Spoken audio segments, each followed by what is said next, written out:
কর্মণ্যে বাধিকারস্তি মা ফলেষু কদাচন। তো কেমন আছো বন্ধুরা? আবার এসে গেলাম নতুন একটা ব্লগে। ভগবান গীতায় বলেছেন যে কর্মে তোমার ভাগ নেই, তুমি কর্ম করে যাও, ফল আমি নিজে দেব। তো আজকে যাব একটু কলেজ স্ট্রিট বইয়ের পাড়ায়। দোকানের কিছু পেন খাতা বা আলাদা জিনিসপত্রগুলো শেষ হয়ে গেছে, ওগুলো আনতে যেতে হবে। যেহেতু একা একাই দোকানদারি করি, পিঙ্কি তো এখন দোকানে বসতে পারে না ছোটবাবু হওয়ার পর। তো এখন মার্কেটে যেতে গেলে একটু সময়টা ম্যানেজ করে বেরোতে হয়, সব দিন বেরোতে পারি না। তো এখন যাব কলেজ স্ট্রিট, একটু মার্কেটে আজকে যেতেই হবে।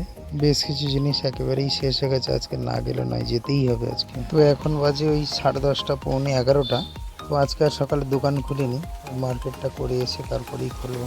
রাস্তায় যেতে গিয়ে পড়লো সেই রিক্সা, কলকাতার প্রাচীন রিক্সা হাতে টানা। তো বন্ধুরা, তোমরা কে কে এই রিক্সাতে চড়েছ এবং কতবার চড়েছো কমেন্টে জানিয়ে কিন্তু।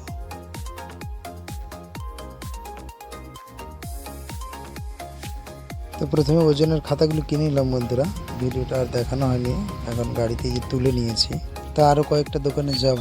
এখন সব আইটেম এক দোকানে পাওয়া যায় না, বিভিন্ন দোকান ঘুরে ঘুরে মালগুলো কিনতে হয়, একই জায়গাতে সব কিছু পাওয়া যায় না।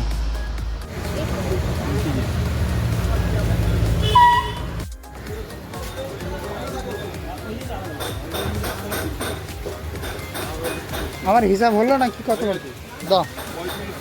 ওজন ধরে খাতার দোকানটা থেকে আবার এগিয়ে অন্য একটা দোকানের দিকে যাচ্ছি। ব্যাটারি স্কুটি কিনে কিন্তু বন্ধুরা আমার অনেক লাভ হয়েছে। আগে আমাকে প্রচুর কষ্ট করে এইসব জিনিসগুলো নিয়ে আসছে। যে রাস্তাটা আমি এখন স্কুটিতে বসে এক দোকান থেকে আরেক দোকানে যাচ্ছি, সেটাই আমাকে 2 বা 3টে ব্যাগ হাতে নিয়ে গরমের মধ্যে হেঁটে হেঁটে একটা দোকান থেকে আরেকটা দোকানে যেতে হতো।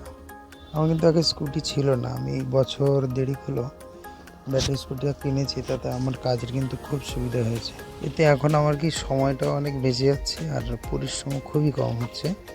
আমি অনেক বেশি কাজকর্ম একসাথে। আমি সকালে মুদি দোকানের বাজার করছি, তারপরে আবার হয়তো কিছু খেয়ে বেরিয়ে যাচ্ছি কলেজ স্ট্রিটে, ওখানে কেনাকাটা করে আমি এসে। যখন স্কুটিটা ছিল না তখন কিন্তু অনেক কষ্ট হতো, মানে খুবই ভীষণই ক্লান্ত লাগতো, এসে আবার কখনো হয়তো দোকান খুলতে দেরিও হতো। বন্ধুরা, তোমাদের মধ্যে কে কে আমার মতো ছোটোখাটো দোকানদার কমেন্টে প্লিজ। একা একা দোকানদারিগুলো কিন্তু অনেক সমস্যা, খুবই সমস্যা হয়। আরেকজন দাঁড়ালে যে সুবিধাটা হয়, হয়তো কেউ বসলো, আমি গিয়ে মার্কেট থেকে মালটা নিয়ে আসতাম, সেই সুবিধাটা কিন্তু নেই আমার।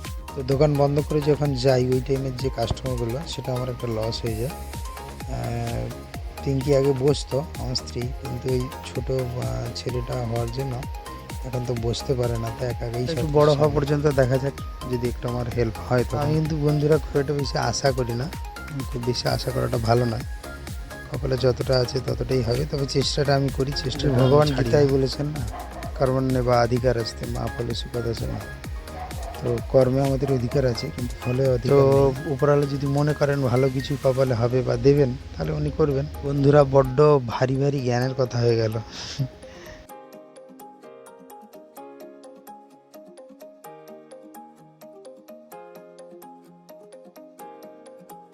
তো মোটামুটি কেনাকাটা হয়ে গেল, আর 2-1টা দোকান যাব, 2-1টা মাল কিনতে হবে।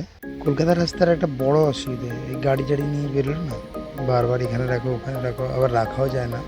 গ্রাম বা শহর বলি কেন, গ্রামে এখন কিন্তু বাদ যায় না, সব জায়গাতে ভিড়, সব জায়গাতে এখন গাড়ির চাপ এত হয়ে গেছে ভিড়। এই তো কদিন আগে ছেলের মুখে ভাতে গেলাম গ্রামের বাড়িতে, স্টেশন থেকে বেরিয়ে মোটামুটি 20-25 মিনিট এত জ্যাম রাস্তায়, অথচ গ্রামের রাস্তা কিন্তু।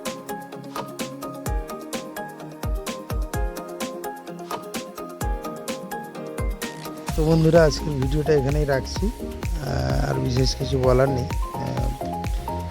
পরবর্তী কোনো ভিডিওতে আবার দেখা হবে। তো বন্ধুরা, প্রত্যেকে খুব খুব ভালো থেকো আর পরিবারের যত্ন নিও। নমস্কার।